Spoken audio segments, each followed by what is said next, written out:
창세기 2장 1절에서 14절의 말씀을 가지고 함께 은혜를 나누고자 합니다.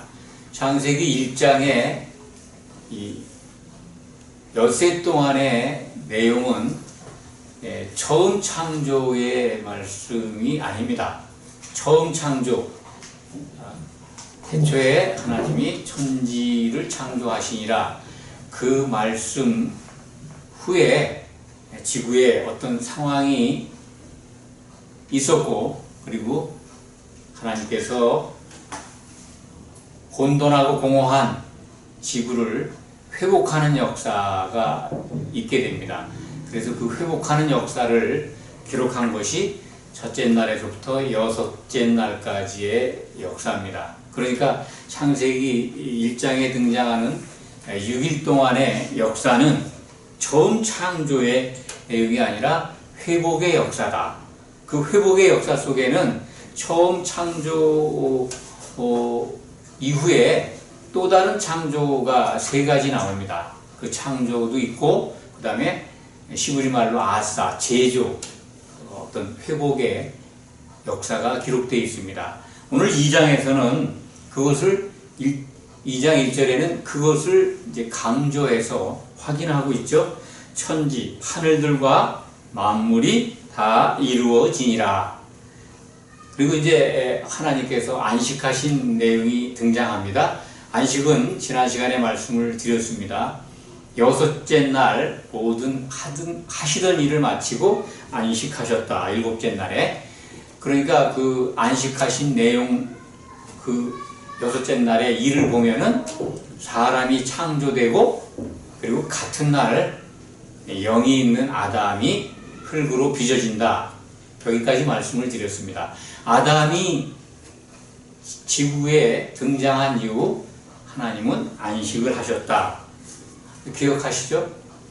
오늘 말씀은 그 아담을 빚으신 내용, 그것을 중심으로 에덴 동산의 상황에 대해서 설명하고 있습니다.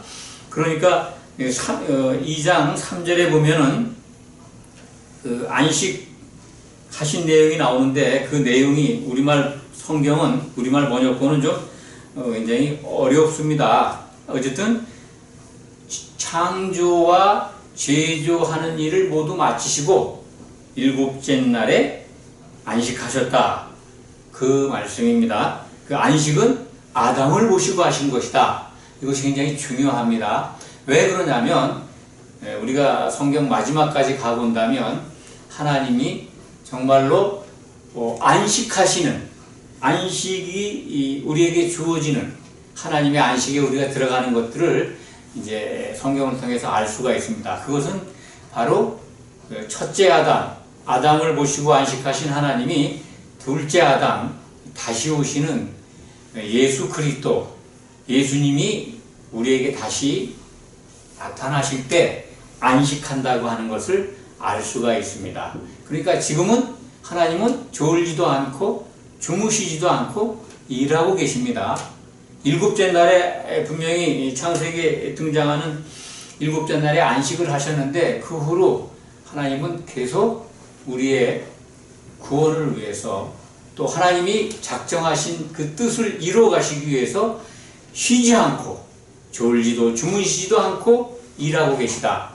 이사야 선지자는 이렇게 증거한 말씀을 증거합니다. 하나님이, 여호와 하나님이 참으로 쉬지 못하도록, 쉬지 않고 일하시도록 그 찬송하라, 하나님께 바라라, 그런 대언의 말씀을 하신 적이 있습니다. 이 부분은 편집하기 바랍니다.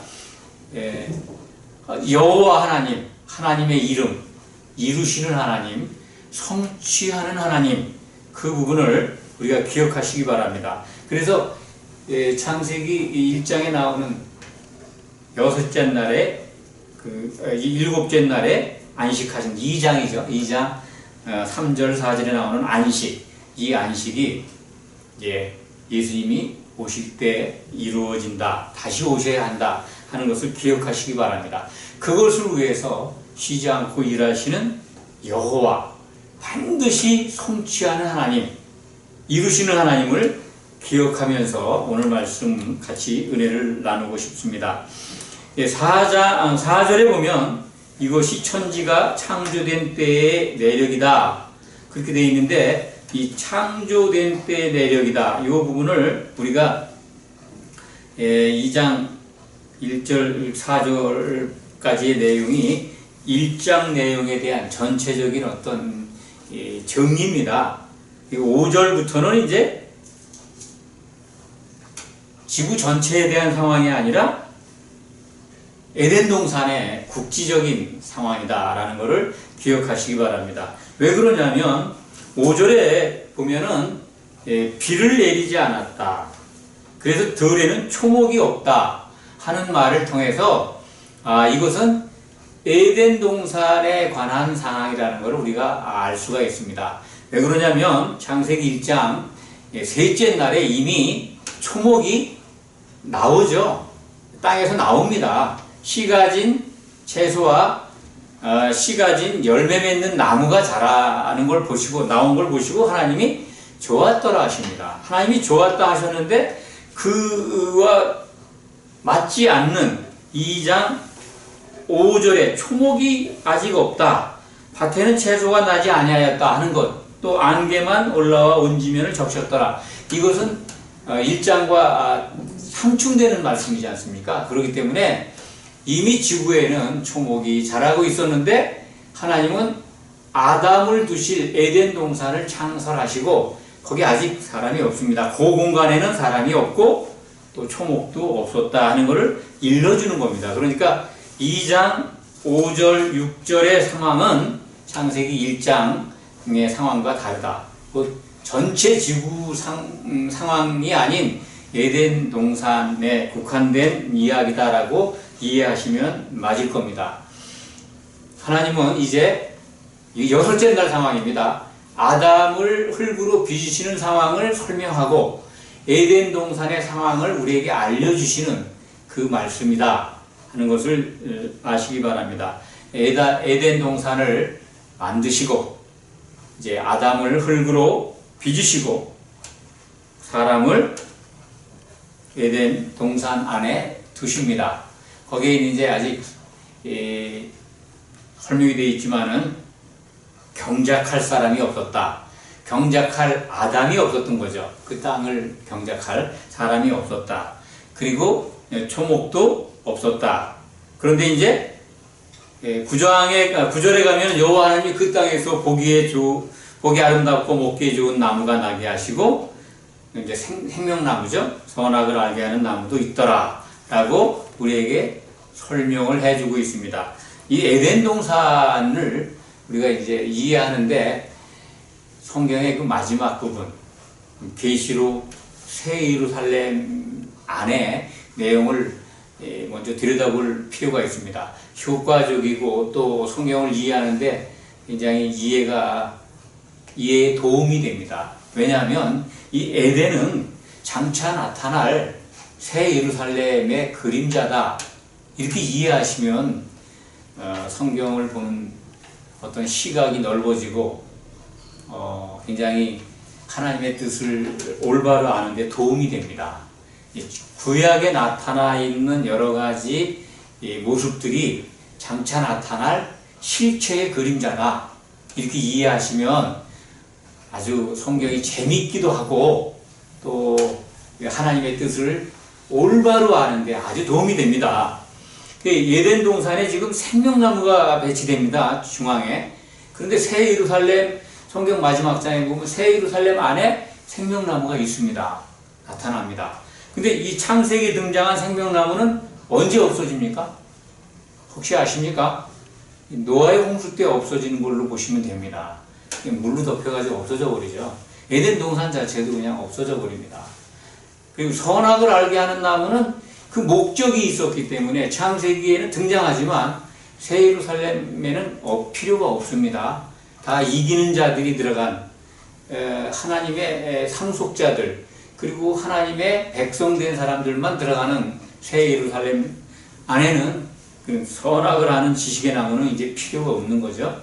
이 에덴 동산의 상황이 이제 완성된 새 예루살렘으로 비춰지는 그림자다라고 보시면 성경이 또 매우 흥미롭습니다. 왜 그러냐면 에덴 동산에서 흘러나가는 4개의 강을 지금 설명해 줍니다. 10절부터 14절까지. 오늘 말씀의 핵심은 이 부분에 있습니다.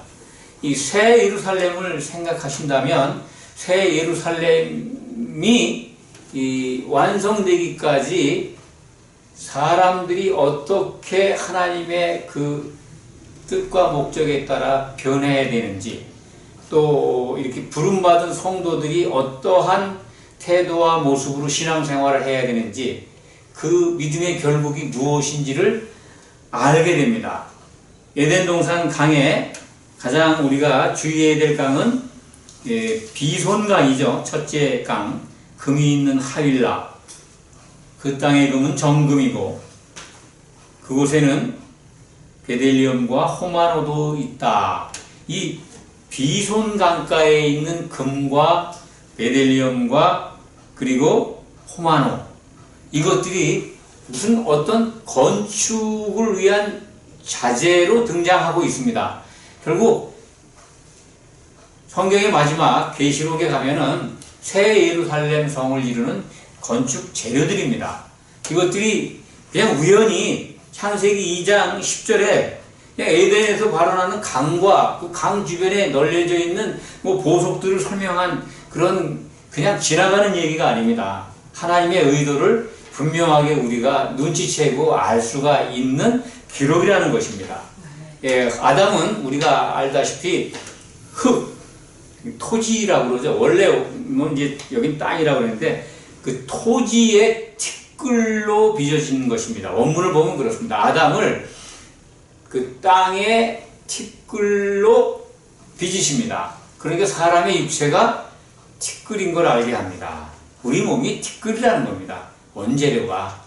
이 티끌 같은 우리가 예수님의 구원 사역에 의해서 하나님의 목적, 새로운 땅, 새 땅을 만드는데 우리가 재료로서 사용되기까지 이 티끌인 우리가 어떻게 변화해야 된다는 것, 그것을 알려주는 게 성경책입니다. 그런데 우리가 성경의 마지막 장에 가면 우리 성도들이 한 몸을 이루어서 무언가를 이루고 있습니다. 여기에 나타나 있는 이 비손강가에 이렇게 등장하고 있는 금과 베델리엄과 호마노입니다. 우리가 성경의 그 마지막 부분을 보면은 금은 새 예루살렘 안에 뭐로 되어 있습니까?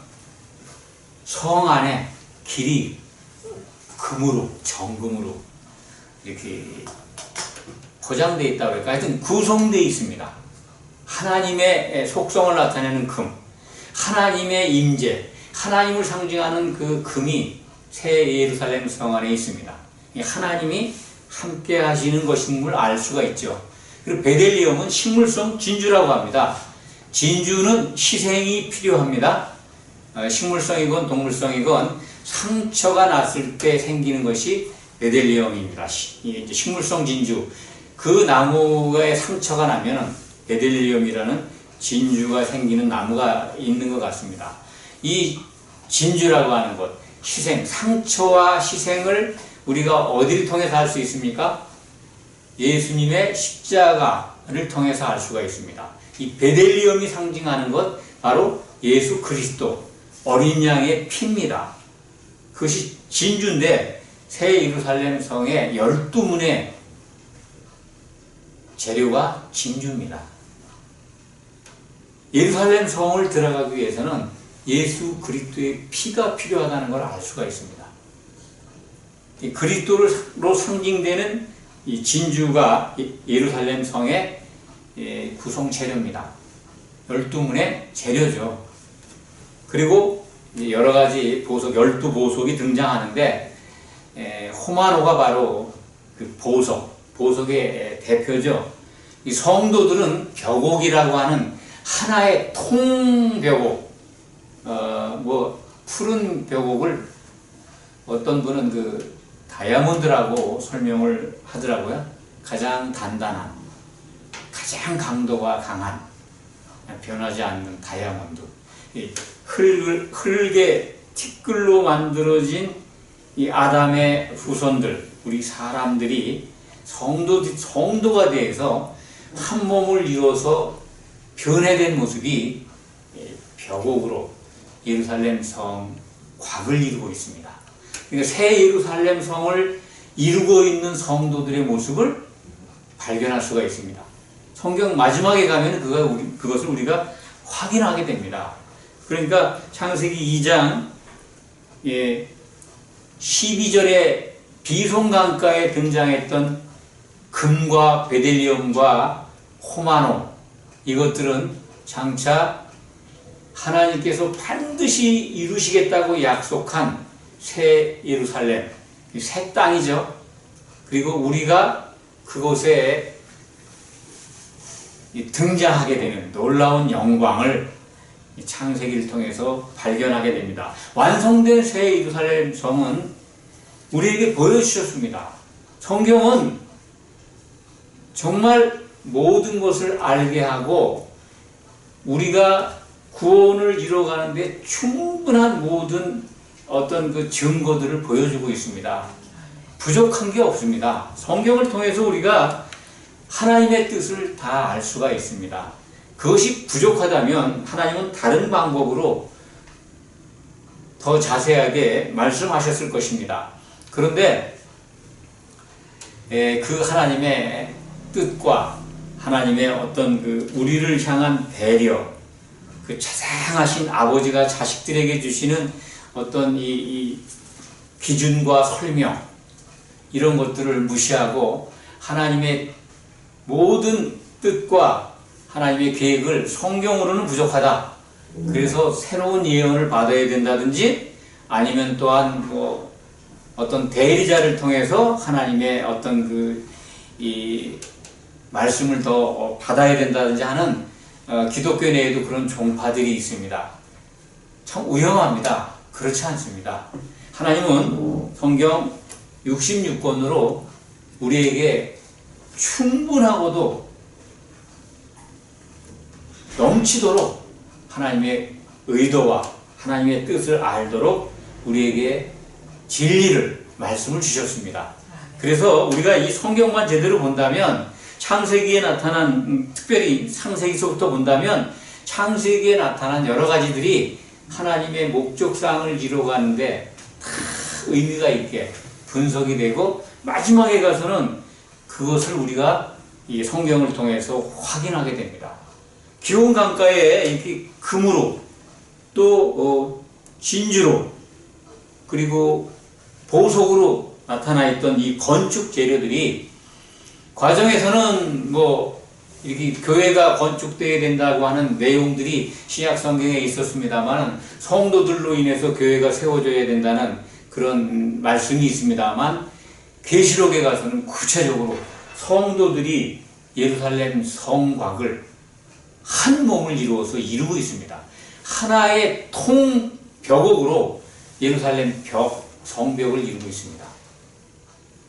거기 우리가 새 예루살렘에 들어가는 백성들의 신분이 아닙니다. 성도는요, 새 땅을 이루고 있습니다.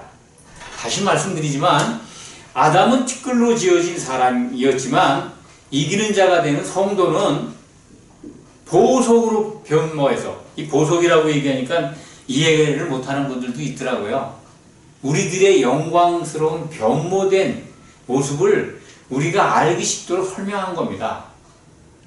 흙으로 만들어진 우리가 이렇게 예수 그리스도 안에서 한 몸을 이룬다면, 하나가 된다면 그런 모습으로 변화된다는 얼마나 놀라운 모습인가 하는 걸 알려주기 위해서 또 실질적으로 그렇게 우리는 바뀔 겁니다. 영광의 모습으로.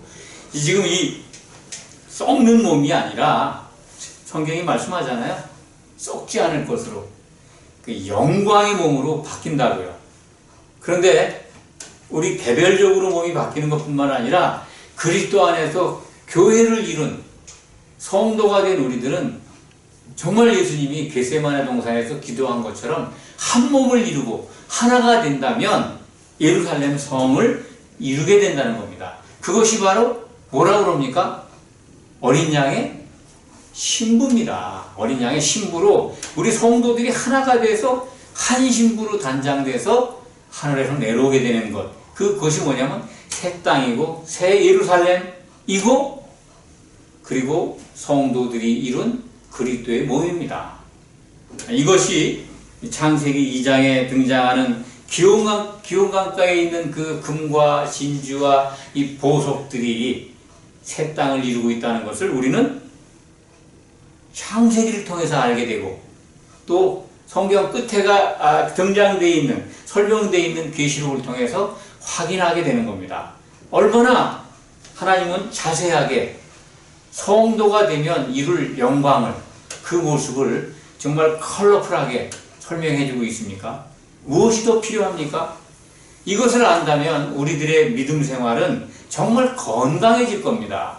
괜히 세상에 있는 세상에서 내가 좀 다른 사람들보다 부족하고 어렵고 가난하고 또 약하고 이런 것들 때문에 번민하고 그런 것들 정말 본질적인 것 외에 그러한 세상에서 내가 좀 돋보이려고 하고자 하는 것들을 위해서 매달리고 기도하지 않을 겁니다. 그런 것들이 필요 없다는 게 아니라 그런 것들을 위해서 기도도 해야 되지만은 실질적으로 우리의 기도의 대상은 뭡니까? 하나님의 뜻이 이루어지길 기도하는 거 아니겠습니까? 하나님의 뜻이 뭡니까? 우리가 그리스도의 한 신부로 단장되는 겁니다. 거기에는 예수님이 우리에게 일러주신 새 계명이 필요하고 새 계명을 지켜가기 위해서는 성령의 기름이 필요합니다.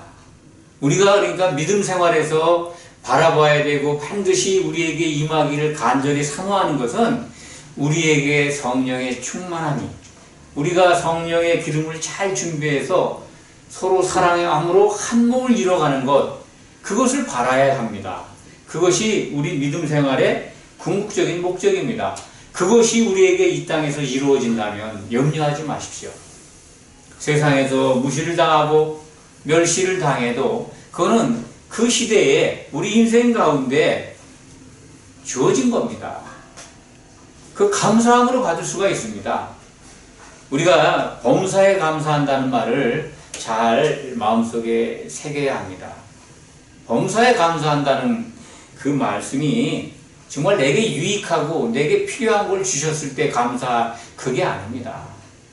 곤란한 상황, 어려운 환경, 그리고 납득할 수 없는 정말 환난 속에 있다 하더라도 감사하는 것입니다.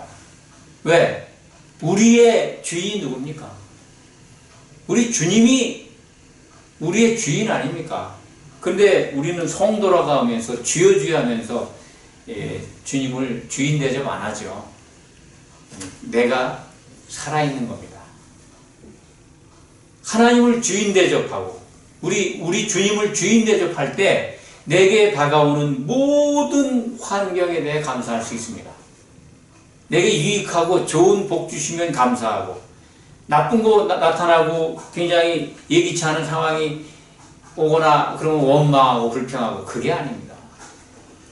나의 주인이신 하나님께서 내게 필요하시니까 이런 환난을 주시는 것이다.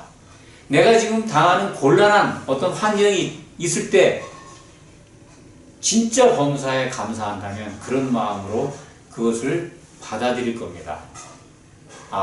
내게 유익한 것이기에 주시는 것이다. 또는 내게 필요한 것이기 때문에 주시는 것이다. 우리는 성경의 말씀을 인정해야 합니다. 우리가 감당할 만한 고난 주신다는 거 아닙니까? 감당치 못할 고난은 안 주신다는 겁니다. 다른 말로 바꿔 얘기한다면. 그렇다면 우리에게 다가와 있는 여러 가지 어려움, 현실적 괴로움, 환난이 있다 하더라도 감사함으로 받자 이런 얘기입니다. 왜? 내게 유익한 걸로 주신 거기 때문에 나의 주인이신 하나님께서 나를 위해서 내게 필요한 것이니까 그런 환경을 배치한 것이고, 그리고 견딜 만한 능력을 주시고, 그리고 그것을 통해서 우리를 더 연단하시고자 하는 뜻이 있기 때문에 그렇습니다. 그런 생각을 가지고 있다면 범사에 어떤 환경이라도 감사할 수 있습니다. 하나님의 뜻을 알고 우리가 하나님의 목표하신 그 뜻이 이루어지는 가운데 우리가 그분의 기뻐하시는 도구로 사용된다면 어떠한 고난도 감내할 수 있습니다. 입술로는 주여 주여 하는데 하나님이 정말 원하는 것 외에 자기의 욕심, 자기의 어떤 탐심, 그리고 세상 속에 있는 것만 구한다면 참된 성도가 되겠습니까? 세상의 복만 구하면서 교회 나와서 주여 주여 하는 거, 예, 필요합니다. 정말 진실한 고백, 기도 필요합니다. 그런데 하나님이 뭘 원하시는지 그 뜻하고 전혀 관계없는 우리 각자의 욕심만 구하고 그것만 바란다면 과연 주님이 오실 때 지혜로운 처녀가 될까요? 오늘 말씀은 정말 창세기 2장에 등장하는 에덴 동산에서 발원한 네 강 중에 비손이라는 강가에 있는 금과 베델리엄과 그리고 호마노, 보석, 그것들이 무엇을 의미하는 건지, 그것이 하나님이 지금 에덴 동산에서 어떻게 보면 엉뚱하게도 강가에 있는 그런 것들을 소개하고 말아요. 그런데 정말로 은밀한 계획이, 하나님의 치밀한 계획이, 놀라운 계획이 담겨 있는 걸 우리는 발견하게 됩니다. 그 발견을 어떻게 합니까? 성경 끝까지 가봐야 되지 않습니까? 창세기 두째 장에 등장하는, 처음에서 두째 장에 등장하는 이 건축 재료들이 성경 마지막 계시록의 끝에서 두 번째 장에 완성된 건축물로 등장한다는 사실을 기억하시기 바랍니다. 거꾸로 대칭이 되는 편집이 되어 있습니다. 이게 우연일까요? 하나님은 이렇게 빈틈이 없이 우리에게 꼭 필요한 것은 다 선명하게 보여주고 계십니다. 엉뚱한 거 구하지 마시기 바랍니다. 우리들 기도 속에 저도 그랬습니다. 세상에 속한 것, 참 부족하고 있어야 될 것, 그것도 있지만은 정말 탐심과 비교해서 열등한 것들을 더 가지려고 하는 기도 얼마나 많이 했습니까? 하나님은 우리에게 필요한 것 다 아십니다. 그리고 부족한 것을 통해서 우리의 믿음이 더욱 성장해 가기를 원하시는 부분도 있습니다. 그렇지만 그런 것들을 다 감사함으로 받으면서 하나님의 뜻이 이루어지고 끝내는 하나님이 작정하시고 그리고 목표하신 그것이 완성될 때, 아, 우리가 그 안에 등장한다는 사실, 그것을 바라보면서 우리가 승리해야 되지 않겠습니까? 이것이 교회로 나와 있는 성도로서 우리가 성장해가는 우리가 바라봐야 될 목표입니다. 성도가 되셔야 합니다. 그리고 이기는 자가 되셔야 합니다. 하나님의 목적하신 바 새 예루살렘, 그곳에서 예수 그리스도의 신부로 영광의 몸으로 등장해야 합니다. 우리의 목표는 이것입니다. 이것을 위해서 기도하고 그리고 우리 믿음이 흔들리지 않도록 주님께 기도하고 그리고 서로 사랑하면서 승리하는 성도가 되시기를 축원합니다. 기도하겠습니다.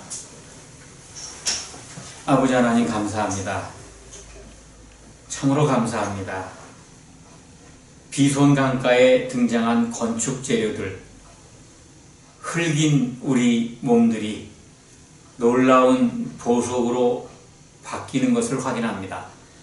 우리 각자가 바뀌는 것을 넘어서 우리가 한 몸을 이룸으로써 예수 그리스도 어린 양의 신부로 등장하는 그 귀한 복음을 확인합니다. 아버지 하나님, 우리의 신앙이, 우리의 믿음이 이것을 이루어가는데 부족함이 없도록 도와주시옵소서. 오직 하나님께 의지합니다. 하나님의 신실하심을 믿습니다. 성취하시는 여호와 하나님을 믿습니다. 이루어 주시옵소서. 예수 그리스도의 이름으로 간절히 기도하옵나이다. 아멘.